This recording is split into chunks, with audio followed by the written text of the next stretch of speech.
When Benjamin Netanyahu delivered his re-election speech on the night of November 1st, his supporters chanted repeatedly one word, Meshilut, which translates in English as governance. They want to see Israel's right-wing government carrying out the right-wing agenda it has been elected for. But for years, they say, the country's left-leaning Supreme Court has blocked that agenda. Now, Israel's Justice Minister Yariv Levin, a close Netanyahu ally, has introduced legislation that includes a sweeping set of legal reforms. We go to the polls, vote, and time after time, people we did not elect decide for us. Many look up to the judiciary, but their voices are not heard. This is not democracy. Netanyahu and Levin argue the Supreme Court's authority is overreaching and disproportionate because it routinely overturns or limits laws passed by the parliament that it considers as unreasonable or unconstitutional. But Netanyahu, Levin, and many other Israelis ask, how can legislation be unconstitutional in a country that doesn't actually have a constitution? Professor Gadi Taub is an Israeli historian and one of the leading political commentators who believes the High Court is grossly out of bounds and in desperate need of reform. Let's get right to it. What is the problem with the current judicial system in Israel, the way you see it, the way Netanyahu's government sees it? Why is there so little public trust in the country's Supreme Court?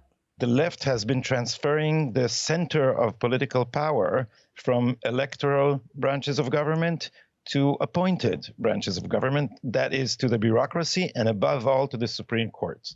Currently, there is no limit to the Supreme Court's power. There is nothing that the court sees to be outside its purview, and it thinks it has the final decision on everything, including not just striking down legislation, but also exercising judicial review. So imagine the Supreme Court in America striking down Article 2 of the Constitution, and you'll begin to see how radical this is. The most dramatic change that Netanyahu and Levin are proposing is an override clause that would allow a simple majority in the Knesset, Israel's parliament, to re-vote on and then reenact any law struck down by the High Court.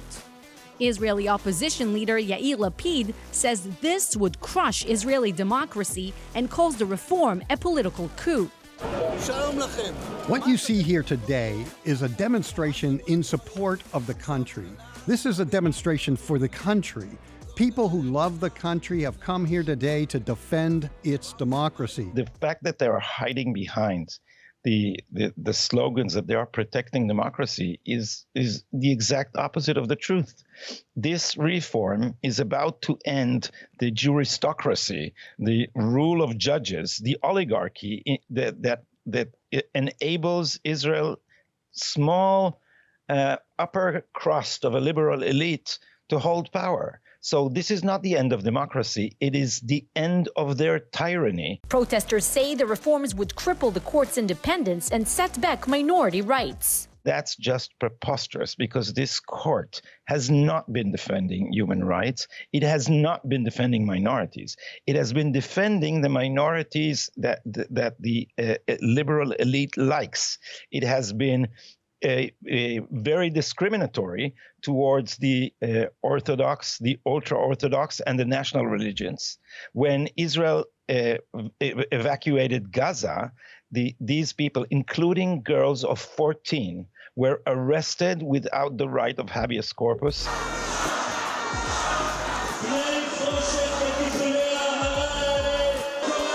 But the bigger protest, says Netanyahu, took place at the ballot box. 2 months ago, a massive demonstration took place in Israel.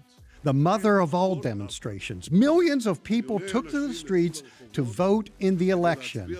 One of the main topics they have voted on was a reform in the judicial system.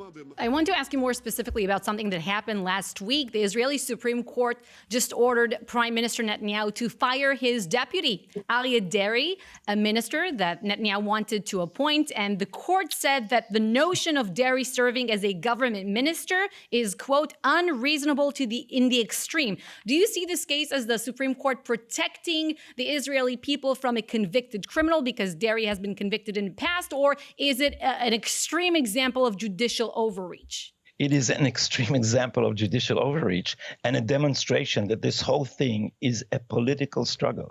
It's a political struggle, not a judicial controversy.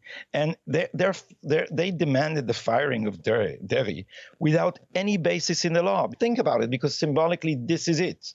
The court thinks that it can overrule the public's democratic choice, not on the basis of law, but on the basis of reasonableness. So what should be the role of the Supreme Court the way you see it, as opposed to how it functions now in a country that doesn't have a constitution? Well, first of all, the court announced that we do have a constitution. That was part of its usurpation of power.